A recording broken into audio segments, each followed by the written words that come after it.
आपको कैसे काम करना है, ठीक ना।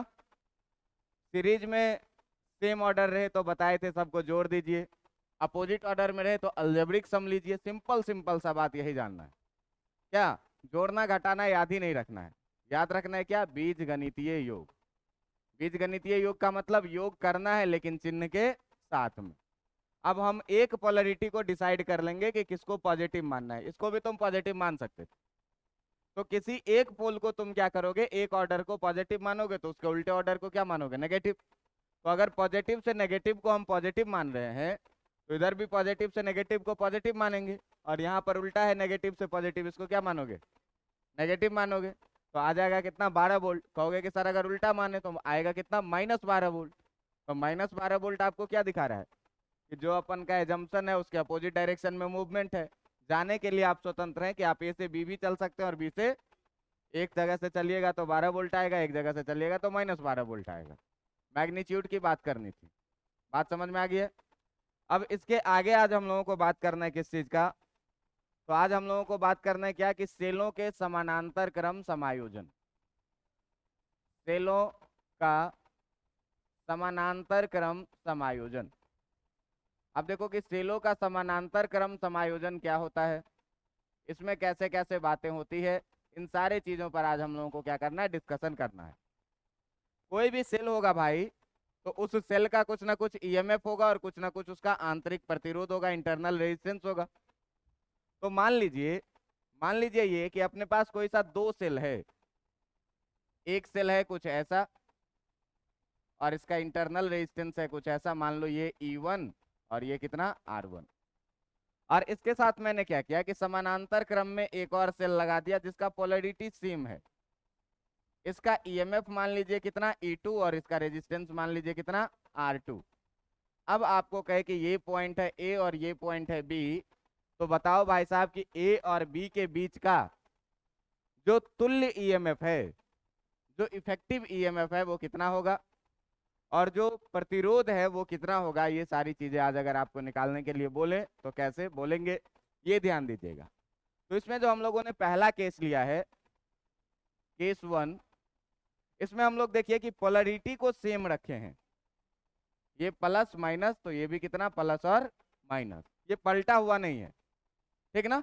यहाँ क्या है, तो ध्रुव जो है इसके वो ध्रुव एकीकृत हैं, ध्रुव एकीकृत हैं। अब ध्रुव एकीकृत है का मतलब क्या हुआ कि सारे पॉजिटिव टर्मिनल एक साइड और सारे नेगेटिव टर्मिनल एक साइड, मतलब धन ध्रुव जो है वो एकीकृत है और ऋण ध्रुव भी क्या है, एकीकृत है। तो अगर भाई साहब एकीकृत ध्रुव हो तो हम लोग क्या करेंगे, तो आपको याद होगा कि जब भी हम लोग ईएमएफ का या पोटेंशियल का बात करते हैं तो ए और बी पॉइंट से रास्तों को ही हम लोग चुनते हैं। तो एक रास्ता ये हो सकता है क्या कि ए से हम चलें करंट आई ले करके, और यहां से करंट बट जाएगा किरचॉफ लॉ से, मान लो इधर गया I1 और इधर आया करंट कितना I2। दो रास्ता है। तो पहला रास्ता है कि हम ए से बी तक जाएं लेकिन I1 वाले रास्ते से जाएं, और दूसरा रास्ता है क्या कि आप ए से बी तक जाएं लेकिन I2 वाले रास्ते से जाएं।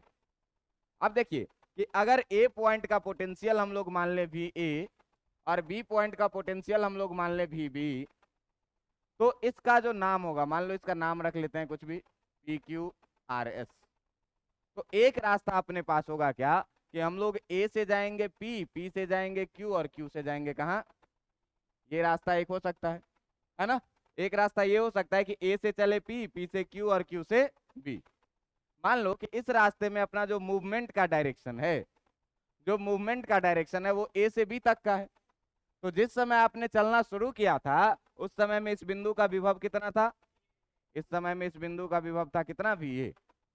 अब देखिए कि चलते चलते हम चल रहे हैं, सेल का पॉजिटिव टर्मिनल पहले आ रहा है, नेगेटिव टर्मिनल, तो लॉस होगा कि गेन होगा, लॉस होगा। तो कितना लिखेंगे, -E1।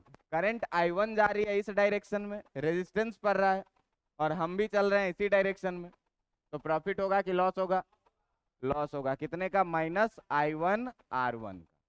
और लास्ट में जब हम V पर पहुंच रहे हैं तो हम अपना पोटेंशियल कितना देख रहे हैं, कितना है। अब ध्यान से देखो कि अगर हम यहाँ पर लिखें VA और -VB, इस VB को इस साइड ले जाएंगे और इस सारे को इस साइड ले जाएंगे, तो ये -E1 + E1 हो जाएगा और ये -I1R1 प्लस I1R1 हो जाए। आप यहाँ ध्यान दीजिएगा कि किरचॉफ का लॉ कहता है कि किसी भी जंक्शन पे कुल जितना करंट आया है उतना ही करंट जाएगा। इसका मतलब कुल करंट I जो होगा वो बराबर हो जाएगा किसके, I1 प्लस। बात समझ में आ रहा है? एक समीकरण ये है। अब देखो कि एक तो ये चीज हो गई, इस VA माइनस VB को अगर हम भी बोल दें, इस VA माइनस VB को अगर हम भी बोल दें तो V इक्वल टू कितना हो जाएगा, E1 प्लस I1R1। बात समझ में आ रहा है? अब जरा सा ध्यान से देखना कि यहां से अगर हम लिखना चाहें तो V माइनस E1 और by R1 equal to I1 लिख सकते हैं कि नहीं लिख सकते हैं?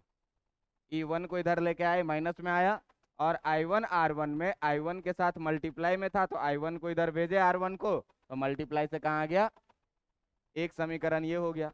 अब देखो कि जो दूसरा रास्ता है अपने को चलना, वो A से R जाना है, R से S और फिर S से B।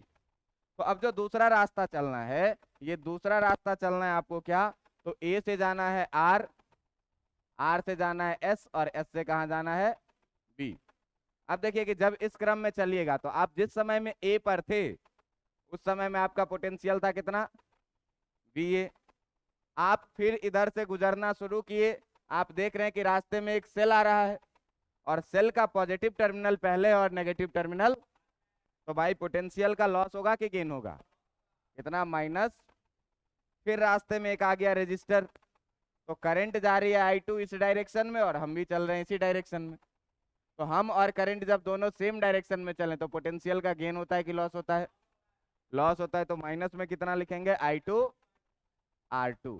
और फिर हम पहुंच गए कहां पर, पॉइंट बी पर, जहां का पोटेंशियल है कितना, फिर से क्या करो, VB को इधर लेके आओ, तो ये हो जाएगा कितना, VA minus VB equal to E2 plus I2 और कितना, ये स्मॉल r है, ठीक ना, I2 और कितना, R2।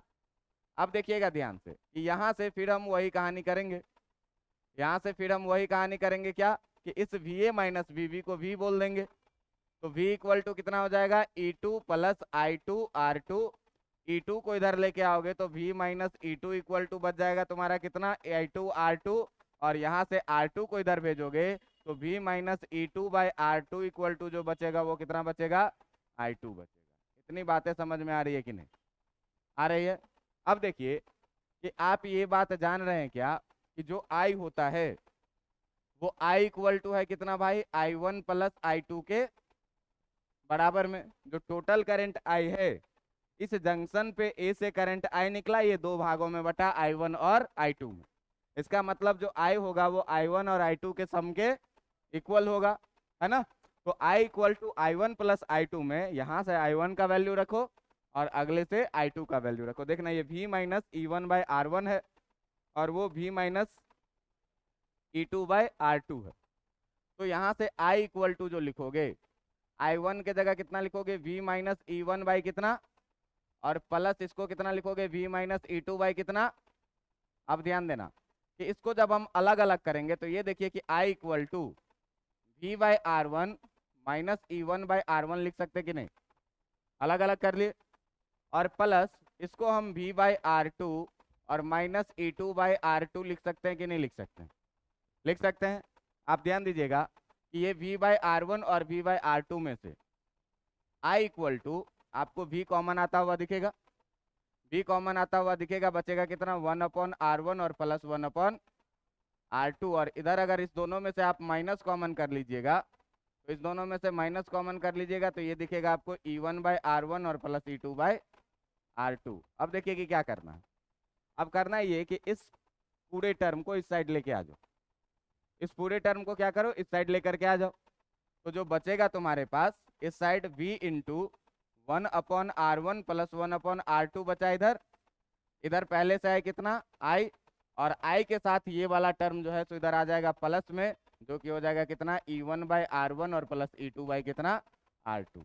अब ध्यान दीजिएगा कि अगर बात करें V into 1/R1 plus 1/R2 का, तो ये हो जाएगा आपका कितना, E1 by R1 plus E2 by R2 और प्लस कितना I। इतनी बातें क्लियर है?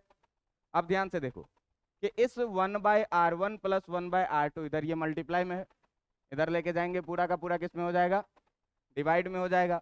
तो v इक्वल टू जो हम लोग लिखेंगे वो v इक्वल टू कितना लिखेंगे, E1/R1 प्लस E2/R2, और इस सब के साथ डिवाइड में कितना 1/R1 प्लस कितना 1/R2, इधर मल्टीप्लाई में था इधर डिवाइड में पहुंचा दिए, प्लस इधर है I, और इसके साथ डिवाइड में कितना 1/R1 प्लस कितना 1/R2। अब ध्यान से देखो, इसको कंपेयर करो इस वाले इक्वेशन से कि v इक्वल टू हम लोग कितना लिखते थे, E माइनस, लिखते थे कि नहीं, v इक्वल टू कितना लिखते थे, E माइनस IR। तो अगर आपको E इक्विवेलेंट लिखना है, अगर आपको E इक्विवेलेंट लिखना है, अच्छा देखो इसमें साइन का बहुत ज्यादा लोचा नहीं लेना है, क्योंकि साइन में -IR होगा जब बैटरी डिस्चार्ज हो रहा होगा, और साइन में +IR होगा जब बैटरी आपका चार्ज हो रहा होगा। तो दो अलग अलग कंडीशन होता है सेल के साथ। सेल एक समय ऐसा होगा कि हम कोई डिवाइस यूज कर रहे होंगे तो सेल डिस्चार्ज हो रहा होगा, तो डिस्चार्ज हो रहा होता है तो ये रेजिस्टर जो है सो नुकसान करता है हमको, पोटेंशियल इसके कारण गिर जाता है। लेकिन इसी सेल को जब हम चार्ज करेंगे अगर, तो चार्ज करते समय ये रेजिस्टर क्या करने लगेगा, करंट का डायरेक्शन अपोजिट हो जाएगा। तो करंट का डायरेक्शन चार्जिंग में अपोजिट हो जाएगा ना, तो जब डायरेक्शन उलट जाएगा इसका मतलब ये लॉस किस में बदल जाएगा, प्रॉफिट में बदल जाएगा। तो यहाँ आप +-IR आप याद रख सकते हैं कि +IR चार्जिंग के केस में और -IR किस केस में, डिस्चार्जिंग के केस में। अगर सेल चार्ज हो रहा होगा तो +IR, और अगर डिस्चार्ज हो रहा होगा तो -IR। अब देखो तुम इसको इससे अगर कंपेयर करोगे तो तुमको E के जगह पर ये पूरा टर्म दिख रहा है, दिख रहा है कि नहीं, और तुमको R के जगह पर 1/1/R1 प्लस 1/R2 दिख रहा है।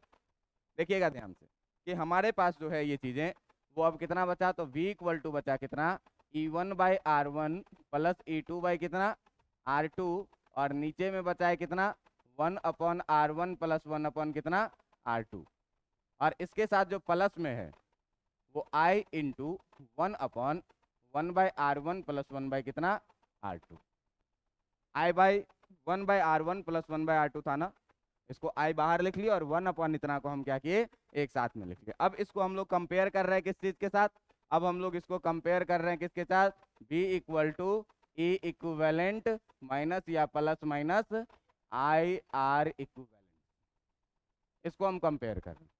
तो देखो कि जब कंपेयर करोगे तो तुम पाओगे कि E इक्विवेलेंट के जगह पे ये पूरा टर्म मिल रहा है, E इक्विवेलेंट के जगह पर ये पूरा टर्म मिल रहा है, तो हम लोग लिखेंगे क्या कि जो E इक्विवेलेंट होगा ये होगा कितना E1/R1 प्लस E2/R2, और बाई कितना 1/R1 और प्लस 1/R2। यही हो जाता है किसका, E इक्विवेलेंट का डेफिनेशन इसमें पैरेलल के केस। बात समझ में आ रहा है, थोड़ा खतरनाक लगता है लेकिन ये याद रखना है, ठीक ना। क्या E1/R1 plus E2/R2 by 1/R1 plus 1, अगर तीसरा रहता तो plus E3/R3 1/R1 plus 1/R2 plus 1/R3, ऐसे याद रखना है, ठीक है। अब दूसरा चीज देखिए कि अगर हम लोग R इक्विवेलेंट का बात करें तो R इक्विवेलेंट के जगह पर अपने को मिला है कितना 1/1/R1 प्लस 1 कितना R2। इस पूरा टर्म को डिवाइड में इधर मल्टीप्लाई में आ जाएगा, और ये इधर लेके चले जाओ तो डिवाइड में आ जाएगा, कितना हो जाएगा 1/R equivalent equal to 1/R1 plus कितना 1/R2। तो ये देखो कि पैरेलल में है, तो ये तो सर पैरेलल वाला फॉर्मूला है, ये तो याद रह जाना है ना। सारे सेल यहाँ पर क्या है, पैरेलल में है, तो जब सारे सेल पैरेलल में है दोस्त तो 1/R1 plus 1/R2 plus 1/R3 1/R आ ही जाएगा। तो ये वाला तो वही फॉर्मूला है सेल के लिए, लेकिन ईएमएफ के केस में जो है तो आपको ये वाला फॉर्मूला याद रखना पड़ेगा। इसमें इसमें सॉल्व करना, सारा वैल्यू रहेगा तो उसको सॉल्व ही करना रहेगा, और उसमें एलसीएम उलसीएम ही लेना पड़ेगा।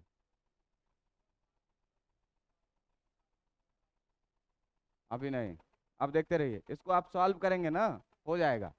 अब देखो इसको, इसका मन है क्या, सिंप्लीफाई करने का, तो सिंप्लीफाई कर लो, कोई दिक्कत नहीं है, उससे कोई फर्क नहीं पड़ेगा, लेकिन ये आसान होगा याद रखने में, ठीक ना। इसको जैसे, इसका कहने का मतलब है क्या, देखो ये कह रहा है क्या कि अगर हम इसको सिंप्लीफाई कर लें, बात नहीं करिए, देखिए ये कह रहा है कि इसको अगर सिंप्लीफाई कर लें, मतलब यहाँ R1 और R2 एलसीएम हो जाएगा इसका, तो ये हो जाएगा कितना E1/R2 और प्लस E2/R1, और नीचे भी एलसीएम कर लें तो R1/R2 हो जाएगा, तो ये हो जाएगा कितना R1 प्लस R2। अब ये से ये कट जाएगा, तो इसी चीज को तुम चाहो तो E1/R2 प्लस E2/R1 और बाई R1 प्लस R2 लिख सकते हो। यही चीज़ है, यही ना कह रहे थे। कोई दिक्कत नहीं, आप जैसे मन हो। लेकिन देखिए यहाँ पे हो सकता है कि कंफ्यूजन हो जाए अगर तीसरा भी रहे। तो किसके साथ R1 लिखेंगे, किसके साथ R2 लिखेंगे, किसके साथ R3 लिखेंगे, इसमें कंफ्यूजन आएगा। दो दो टर्म आएगा एक साथ। इसीलिए ऐसे याद रखिए कि E1/R1 E2/R1 1/R1 plus 1/R2। अब इसको जैसे सिंप्लीफाइड करना है आपको करते रहिए, कोई फर्क नहीं पड़ना। बात समझ में आ रहा है? देखो अभी तक जो इसमें सेल था, ये सेल का मैंने सारे ध्रुव को एकीकृत रखा था। लेकिन पैरेलल केस में ये भी तो हो सकता है कि ये सेल पलट जाए। पैरेलल के केस में ये भी तो हो सकता है कि सेल क्या हो जाए। तो सेम कहानी, एक ऑर्डर को हम अगर पॉजिटिव मान लेंगे तो दूसरे को माइनस में लिखेंगे। दूसरे को क्या करेंगे, माइनस में लिखेंगे। जैसे देखिए आप क्वेश्चन एक क्वेश्चन देखिए कि कैसे हम माइनस वाले काम को करेंगे।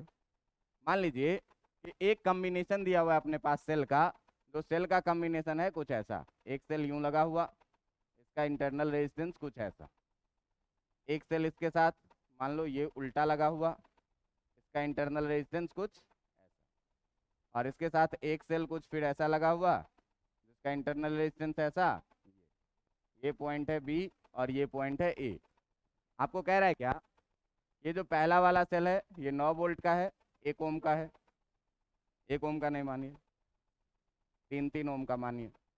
ये कह रहा है कि 6 वोल्ट का है, ये भी कह रहा है कितने, 3 ओम का। और ये कह रहा है कि 3 वोल्ट का है, और ये भी कितने का, 3 ओम। तो आपको कहेगा क्या कि बताओ कि यहाँ पर ए इक्विवेलेंट क्या है, तुल्य ईएमएफ इसका कितना होगा। इस सारे कॉम्बिनेशन का जो इफेक्टिव रेजिस्टेंस होगा ये कितना होगा, ये दोनों चीज बोलेगा निकालने के लिए। तो आप देखिएगा यहाँ पर पोलैरिटी पर सबसे पहले ध्यान देना कि पोलैरिटी में ये प्लस ये माइनस है, ये माइनस ये प्लस है, और ये प्लस ये माइनस है। तो ये दोनों एकीकृत है, ये एकीकृत नहीं है, जैसे तैसे लगा हुआ है। तो मान लो कि इस वाले को हम क्या करेंगे, पॉजिटिव कंसीडर कर लेंगे, तो ये नेगेटिव हो जाएगा और ये कैसा हो जाएगा, पॉजिटिव हो जाएगा। तो जब ई इक्विवेलेंट तुमको लिखने का मन होगा तो कितना लिखते हो, E1/R1 plus E2/R2 plus E3/R3 लिखोगे। और नीचे कितना लिखोगे, 1/R1 plus 1/R2 plus 1/R3। अब देखिएगा ध्यान से कि क्या सर इस इंटरनल रेजिस्टेंस का भी वैल्यू नेगेटिव या पॉजिटिव होगा, तो नहीं। सेल को तुम छोड़ दो, सेल को क्या करो, छोड़ दो। सारे इंटरनल रेजिस्टेंस को देखो, पहले भी पैरेलल में था, अभी भी पैरेलल में है।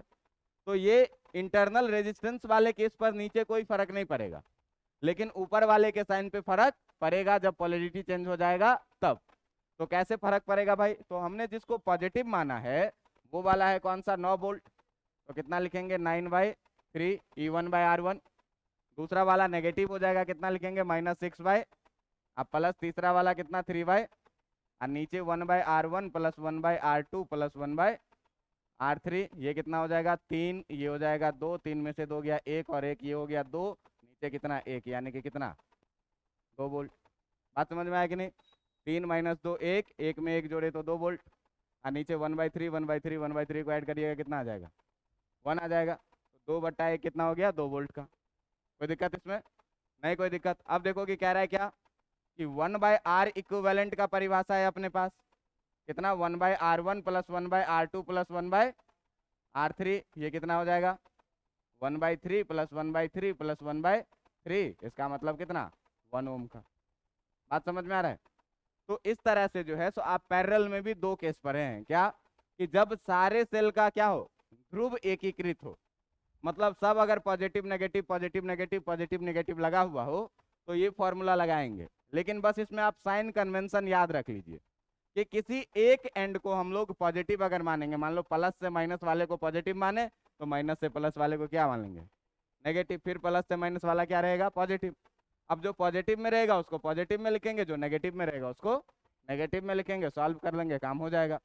तो आपके बोर्ड एग्जाम्स में कभी कभी ऑब्जेक्टिव में पूछ दिया जाता है डायग्राम दे करके कि E इक्विवेलेंट निकालिए और 1/R इक्विवेलेंट या R इक्विवेलेंट निकालिए इंटरनल रेजिस्टेंस का। तो इस तरीके से आपको क्या करना है, डील कर लेना। अब जरा सा ध्यान दीजिए, कहे क्या,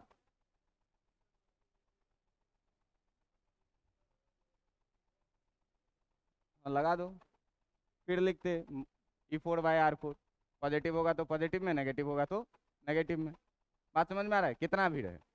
अब ध्यान से देखो, अब ध्यान से देखो, कहे क्या क्वेश्चन में, क्वेश्चन में कहे क्या कि यदि यदि n एक समान सेल को, यदि एक n एक समान सेल जिनका ईएमएफ E तथा आंतरिक प्रतिरोध R हो, मतलब इस बार कह रहा है कि n सेल है, सब एक जैसा है, सबका ईएमएफ है कितना E और सबका आंतरिक प्रतिरोध है कितना R, को समानांतर क्रम में जोड़ा जाए, और समानांतर क्रम में जोड़ा जाए मतलब क्या, ध्रुव एकीकृत के केस में। तो ध्रुव एकीकृत हो उस केस में जब आप जोड़िएगा तो देखिए कैसे जोड़िएगा, एक सेल ये पॉजिटिव ये नेगेटिव ये इसका इंटरनल रेजिस्टेंस, फिर इसके साथ जोड़िएगा दूसरा सेल सेम ध्रुव से, फिर ये इंटरनल रेजिस्टेंस, ऐसे करके कितना बार जोड़ना है, ऐसे करके कितना बार जोड़ना है, n बार जोड़ना है। अब ध्यान से देखो कि हर बार इंटरनल रेजिस्टेंस है कितना R, और हर बार ईएमएफ है कितना, सारा ध्रुव एकीकृत है प्लस से माइनस, तो हम एक ही क्रम में मानेंगे। अब मान लीजिए कि इस सारे सेल को मिला करके मैंने एक सेल बनाया जिस सेल का इक्विवेलेंट रेजिस्टेंस है E इक्विवेलेंट और इसका ये है कितना R इक्विवेलेंट। तब देखो कि अगर E इक्विवेलेंट लिखना है तो E इक्विवेलेंट लिखने के लिए हम लोग क्या परिभाषा पढ़े हैं, तो हम लोग परिभाषा पढ़े हैं E1/R1 प्लस E2 प्लस जितना भी रहेगा इतना बड़ा चेन, और यहाँ कितना 1/R1 प्लस 1/R2, और ये भी जितना बड़ा रहेगा उतना बड़ा चेन, है ना। अब देखो कि सबका वैल्यू E1 E2 E3 का वैल्यू कितना है, E है मतलब कि E1 भी E, E2 भी E, E3 भी। दूसरी बात है ये कि सबका पोलैरिटी भी सेम है, प्लस से माइनस प्लस से माइनस प्लस से भी माइनस, तो साइन को हमको उल्टा पुल्टा नहीं करना है, सबको पॉजिटिव मानेंगे। तो जब सबको आप पॉजिटिव मानिएगा तो ये कितना हो जाएगा, देखिए तो E/R प्लस E बाय कितना बार n टाइम्स हो जाएगा क्योंकि n सेल लगा हुआ है, और इसके नीचे में कितना 1/R plus 1/R plus 1/R, ये भी कितना हो जाएगा n टाइम्स हो जाएगा। अब देखिए कि इसको जब n टाइम्स जोड़िएगा तो कितना हो जाएगा n/E, और इसको जब n टाइम्स जोड़िएगा तो कितना हो जाएगा n/, देखिए n/R से n/R कट जाएगा, बचेगा कितना E। मतलब अगर एक समान कितने भी सेल को हम पैरेलल में जोड़ लें उसके ईएमएफ पे कोई फर्क नहीं पड़ेगा। तो ध्यान देना कि अपने घर में हम लोग जो इन्वर्टर का यूज करते हैं, है ना, तो इन्वर्टर का जो मशीन है उसका इनपुट आउटपुट एक फिक्स होता है, और अगर हमारे घर में ज़्यादा देर तक चलाने के लिए ज़रूरत होता है तो हम लोग 2 बैटरी लगा देते हैं, 3 बैटरी लगा देते हैं, 4 बैटरी लगा देते हैं, है ना। यहाँ पे देखो यहीं पे इन्वर्टर लगा हुआ है, 3 अलग अलग जगह लगा हुआ है ना, कहीं पर 1 बैटरी, कहीं पर 2 बैटरी, कहीं पर 3 बैटरी लगाएंगे। तो हमको ईएमएफ नहीं बदलना है, हमको मान लो कि 12 वोल्ट का सप्लाई चाहिए तो हम 12 वोल्ट ही रखना है, लेकिन हमको बहुत लॉन्ग टर्म चलाना है, तो हम कैसे कनेक्ट करेंगे सेल को, पैरेलल में। लेकिन हमको अगर 2 सेल को चलाना है, लेकिन हमको 1.5 वोल्ट के 2 सेल को मिला करके 3 वोल्ट बनाना है तो उसको सीरीज में जोड़ेंगे। लेकिन अगर 1.5 वोल्ट के बैटरी को हमको मिला करके 1.5 वोल्ट रखना है तो उसको किस में जोड़ेंगे, पैरेलल में। अब क्या होगा कि 2 बैटरी समानांतर क्रम में जुड़ा हुआ होगा तो बड़े लंबे समय तक चलेगा 1.5 वोल्ट के सप्लाई के साथ, लेकिन 1.5 वोल्ट का अगर 2 सेल हम लगा दिए तो 3 वोल्ट चलेगा लेकिन कम ही टाइम चलेगा। बात समझ में आ रहा है, जितना देर एक सेल चलेगा उतना ही दोनों सेल खत्म हो जाएगा। लेकिन अगर पैरेलल में आप लगा दिए हैं तो ड्यूरेशन क्या हो जाएगा, बढ़ जाएगा, लेकिन ईएमएफ क्या रहेगा, वैसा का वैसा ही रह जाएगा। बात समझ में आ रहा है। तो अगर हम लोग n सेल को समानांतर क्रम में जोड़ते हैं तो जो E इक्विवेलेंट रह जाता है वो कितना रह जाता है, उतना ही रह जाता है, इससे कोई फर्क सेल पर नहीं पड़ता। बात समझ में आ रहा है। दूसरी बात कि अगर यहाँ पर आपको R इक्विवेलेंट निकालने के लिए बोले तो सीरीज में 1/R इक्विवेलेंट निकालने के लिए हम लोग कितना पढ़े हैं, 1/R1 plus 1/R2 plus dot dot dot चलता रहेगा। अब देखो कि इसमें अगर 1/R इक्विवेलेंट लिखना है तो 1/R1 भी R, R2 भी R, और इस तरीके से कहानी चलती रहेगी, कितनी बार, n बार, क्योंकि n सेल को लगाया गया है। तो ये 1/R इक्विवेलेंट जो हो जाएगा, 1/R इक्विवेलेंट कितना हो जाएगा n/, और यहाँ से अगर आप R इक्विवेलेंट का बात करेंगे तो ये कितना हो जाएगा R/n। अब देखिए कि पैरेलल में सेल को जोड़ने से क्या हो जा रहा है, तो इंटरनल रेजिस्टेंस कम हो जा रहा है, पहले R था अब हो गया कितना R/, तो ये पैरेलल में जोड़ने का एक फायदा होता है। बात समझ में आ रहा है क्या। कि जितने भी सेल हमने लगाए हैं पैरेलल में उस सब का मान लो कि अगर इंटरनल रेजिस्टेंस 10 ओम का है और 10 सेल को लगाएंगे तो इसका इंटरनल रेजिस्टेंस घट के कितना हो जाएगा, 1 ओम हो जाएगा। तो 1 ओम इंटरनल रेजिस्टेंस हो गया, इसका मतलब ये अपने लिए फायदेमंद है। तो सेल से आपसे पूछ सकता है कि सेल को समानांतर क्रम और श्रेणी क्रम में जोड़ने में सर्किट में क्या अंतर होगा, इक्विवेलेंट रेजिस्टेंस में ईएमएफ में क्या अंतर होगा, इसको आप कंपैरेटिवली अध्ययन कर सकते हैं कि अगर सीरीज में जोड़ेंगे तो ईएमएफ बढ़ेगा, इंटरनल रेजिस्टेंस भी बढ़ेगा, चाहे एक क्रम में जोड़े चाहे विपरीत क्रम में जोड़े कोई फर्क नहीं पड़ता। लेकिन समानांतर क्रम में जोड़ने से क्या हो रहा है कि भाई इक्विवेलेंट ईएमएफ पे कोई फर्क नहीं पड़ रहा है, लेकिन इंटरनल रेजिस्टेंस क्या हो गया, एन टाइम्स कम हो गया। तो ये क्या हुआ, अपने लिए फायदेमंद हुआ। तो सीरीज में बैटरी जितना काम करेगा उससे ज्यादा काम करेगा कब, जब वो पैरेलल में जोड़ा रहेगा। क्यों कि पावर तो दोनों बैटरी का सेम है, लेकिन पैरेलल में जोड़ने से हो क्या रहा है कि इसका इंटरनल रेजिस्टेंस कम हो जा रहा है, सप्लाई ज्यादा देगा कि नहीं देगा। लेकिन सीरीज में जोड़ने से क्या हो जा रहा है, इंटरनल रेजिस्टेंस बढ़ जा रहा है, तो बढ़ जाने से सप्लाई क्या देगा, कम देगा। बात समझ में आ रही है। तो ये थी क्या आपके पैरेलल कॉम्बिनेशन की एक लेक्चर, जिसमें मैंने आपको बताया क्या कि सेल का कॉम्बिनेशन कैसे करना है, और सेल का कॉम्बिनेशन करना है तो दो तरीके से। इस दो तरीका में क्या बताया कि अगर पोलैरिटी सेम रखा जाए, मतलब प्लस माइनस ऐसे लगातार जोड़े जाएं, तब आपको सीरीज में ये भी बताया था कि अगर किसी सेल को पलट देंगे तो क्या होगा पिछले दिन। आज बताए क्या कि अगर सीरीज में जोड़ा गया तो सीरीज में जोड़ा गया तो पैरेलल में भी वैसे ही जोड़ा सकता है। तो पैरेलल में अगर एकीकृत ध्रुव रहेगा तब कैसे जुड़ेगा, मतलब सारे पॉजिटिव एक जगह और सारे नेगेटिव, और इसमें से अगर किसी सेल को पलट देंगे तो क्या कहानी होगी, ये भी समझ में आ रहा है। अब देखो कि इसी तरह से इसमें एक चीज और तुमको दिखेगा क्या, कि एक चीज और दिखेगा कि अभी तो सीरीज और पैरेलल अलग अलग पढ़ रहे थे, लेकिन अगर आपका मिक्स ग्रुपिंग रहे तब, ठीक ना, क्या रहे, सेल का मिक्स ग्रुपिंग रहे, मतलब कि सीरीज में भी रहे और पैरेलल में भी रहे। तो मान लीजिए ऐसे कि कुछ सेल्स को हमने क्या किया कि जोड़ा, कुछ सेल्स को जोड़ा ऐसे, मान लो ये सेल जुड़ा हुआ है और ये कितने बार जुड़ा हुआ है, तो ये मान लो जुड़ा हुआ है कितना, n टाइम्स, n टाइम्स जुड़ा हुआ है ये पूरी कहानी, ऐसा ऐसा रिपीट हुआ है कितना बार, n बार। हर बार आपको क्या कह रहा है कि हर बार हर सेल का ईएमएफ है E और R। ये सीरीज में जुड़ा हुआ है, ध्यान दीजिएगा, सीरीज में जुड़ा हुआ है। इसके साथ फिर क्या कह रहा है कि एक और हम ऐसा जोड़े, सेम कहानी ई आर का कहानी, जो फिर से जुड़ा हुआ है इसके साथ कितना बार, फिर से जुड़ा हुआ है कितना बार, n टाइम्स जुड़ा हुआ है। फिर कह रहा है कि फिर हम एक कहानी जोड़े ऐसा ही, जो ई आर की कहानी थी, और ये भी जुड़ा हुआ है कितना बार, ये भी जुड़ा हुआ है कितना बार, n टाइम्स, n बार जुड़ा हुआ है।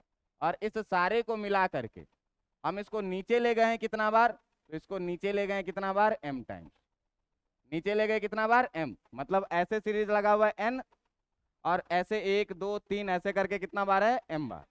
तो तुम पहले देखो कि अगर हम इस सारे कॉम्बिनेशन को हम मिला करके, इस सारे कॉम्बिनेशन को हम अगर मिला करके बात करें, तो मिला करके जब बात करेंगे तो ये सारा कॉम्बिनेशन, इस वाले पोजीशन को देखो, तो इस वाले पोजीशन को देखो, तो इस सारे को मिला करके अगर एक सेल बना दिए मान लीजिए, तो ये सेल होगा कुछ ऐसा और इसका रेजिस्टेंस होगा कुछ ऐसा। तो n सेल लगा हुआ है सीरीज में, और सीरीज में हम लोग क्या लिखते हैं, E1 plus E2 plus E3। तो E1 plus E2 plus E3 n बार करोगे, E को ऐड करोगे, तो इसका रेजिस्टेंस कितना हो जाएगा, Ne हो जाएगा कि नहीं हो जाएगा। और इसका रेजिस्टेंस कितना हो जाएगा, R प्लस R कितना, NR। बात समझ में आ रहा है। ऐसे ही देखो कि अगर दूसरा सेल लगाए, तो दूसरा सेल लगाए तो इसका भी ईएमएफ कितना हो जाएगा और रेजिस्टेंस कितना हो जाएगा, तीसरा लगाएंगे तो इसका भी कितना हो जाएगा और इसका रेजिस्टेंस कितना हो जाएगा, NR। इस तरीके से कितना बार, m बार रिपीट होगा। अब आप ध्यान से देखिए कि अभी हम लोग पढ़े थे क्या कि अगर एक समान सेल को पैरेलल में जोड़ दें, तो ये सारे तो एक समान सेल हैं, सारे Ne के कितना बार लगे हुए हैं, m बार लगे हुए हैं। तो अगर हम लोग पैरेलल जोड़ दें तो हम लोगों के E इक्विवेलेंट पे कोई फर्क, अभी ना पढ़े थे कि अगर पैरेलल में जोड़ दीजिए तो E इक्विवेलेंट पर कोई फर्क नहीं पड़ता है। तो भाई अगर Ne को हम जोड़े हैं m बार, तो इसके इक्विवेलेंट कैपेसिटेंस पे या इक्विवेलेंट ईएमएफ पे कोई फर्क पड़ेगा क्या, नहीं पड़ेगा। तो E इक्विवेलेंट जो रह जाएगा इसका कितना रह जाएगा, Ne के बराबर में।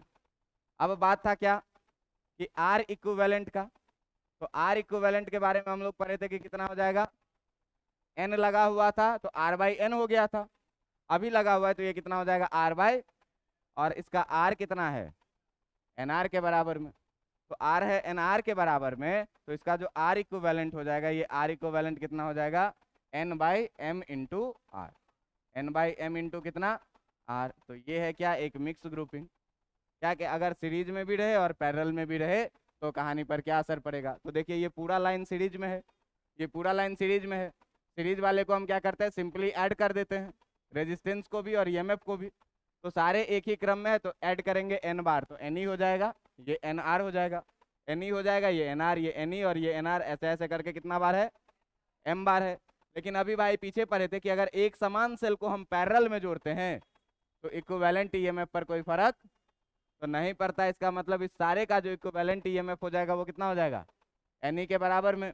लेकिन आर इक्विवेलेंट पे फर्क पड़ता है कितना, तो आर इक्विवेलेंट पे फर्क पड़ता है कितना, तो अगर एन बार लगा हुआ है ऐसे आर आर आर, तो जो आर इक्विवेलेंट हो जाएगा वो कितना हो जाएगा आर बाई एन।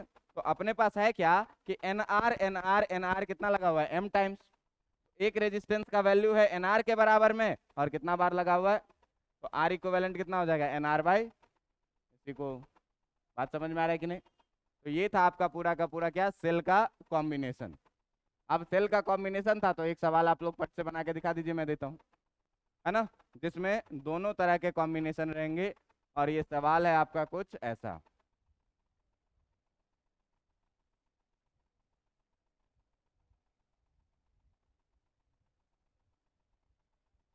ये है 12 वोल्ट, ये है 2 ओम, ये है 3 वोल्ट, ये है 2 ओम, और इसके साथ एक सेल लगा हुआ है कुछ ऐसा।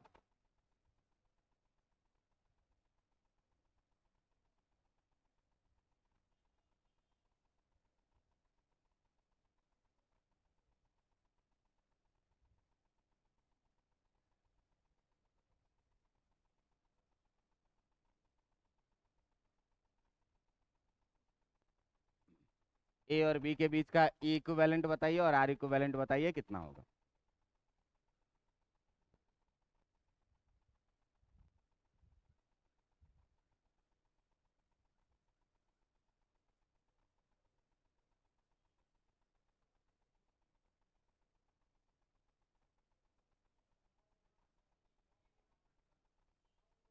आ गया, चलो देखो कैसे करना है इसको, तो पहले ऊपर वाले सेल को देखो, इस ऊपर वाले सिस्टम को आप देखिए, ऊपर में देखिए तो सेम पोलैरिटी है कि अपोजिट पोलैरिटी है, अपोजिट लगा हुआ है, तो अपोजिट लगा हुआ है तो भैया हम क्या कर रहे हैं इस प्लस से माइनस वाले को हम मान रहे हैं प्लस, और इस माइनस से प्लस वाले को हम क्या मानेंगे माइनस, तो ये 12 माइनस 3 कितना हो जाएगा 9 वोल्ट ये हो गया, और सीरीज में लगा हुआ है दो दो का, तो ये कितना ओम का हो जाएगा 4 ओम। ऐसे ही नीचे देखो कि इस सब को देखो, इसका पोलैरिटी सेम है कि अपोजिट है।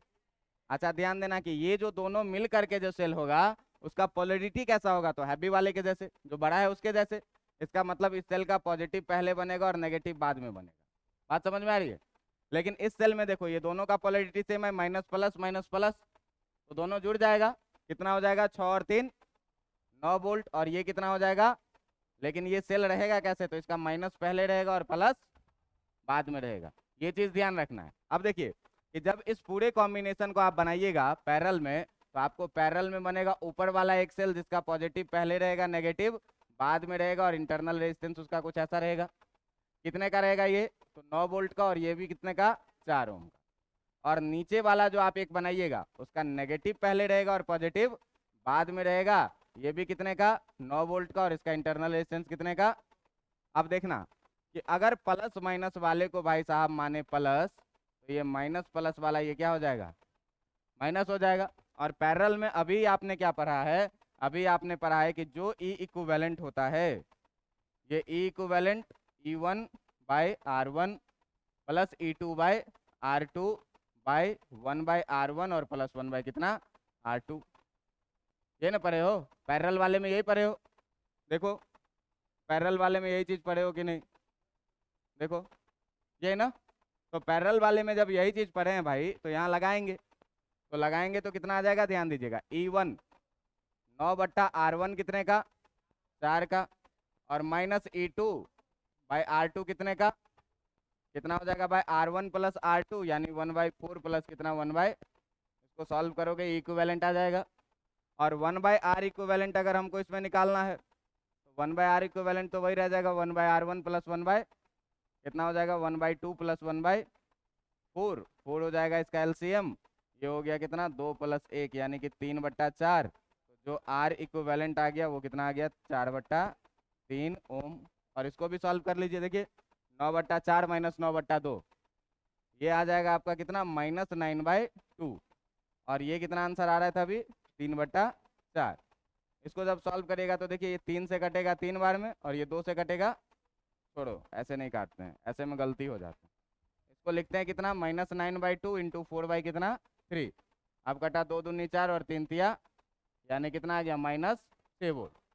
तो -6 वोल्ट आया, इसका मतलब क्या कि जिसको माइनस में माने थे उसी को फॉलो कर रहा है, जिसको माइनस में माने थे उसी को फॉलो कर रहा है। मतलब ये सारा सेल मिल करके जो बनेगा एक, उसका नेगेटिव पहले बनेगा, पॉजिटिव बाद में बनेगा, इंटरनल रेजिस्टेंस ऐसा बनेगा, और ये होगा कितने का 6 वोल्ट का, और ये हो जाएगा कितने का 4/3।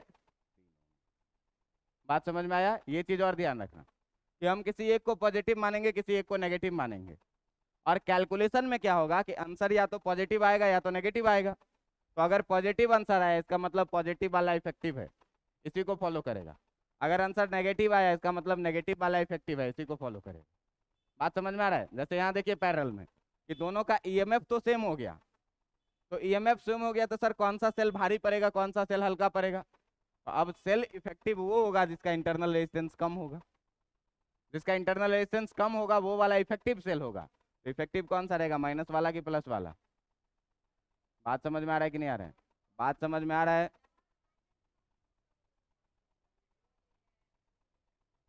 ये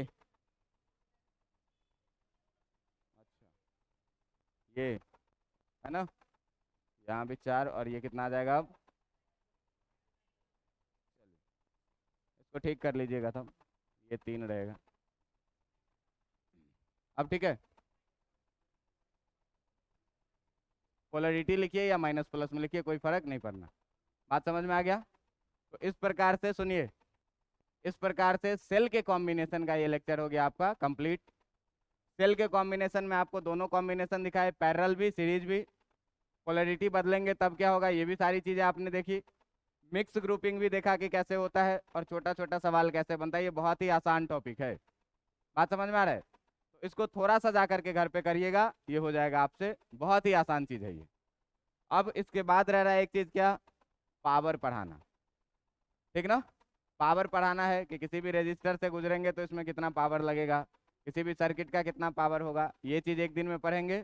और फिर ये लेक्चर 2 क्लास उसके बाद और लेंगे तो ख़त्म हो जाएगा। एक दिन पोटेंशियोमीटर और एक दिन मीटर ब्रिज, ठीक है। मतलब गिन के अब इस चैप्टर का कितना बचा, 3 क्लास, और इस सप्ताह में दिन अभी कितने बाकी है, 5। आज वाला ख़त्म, आज के बाद कितना दिन, 5 दिन बाकी। तो 5 दिन के बाद 2 दिन अपने पास एक्स्ट्रा बच रहा है ना, उसमें एक दिन टेस्ट होगा, एक दिन सुनाई और हाँ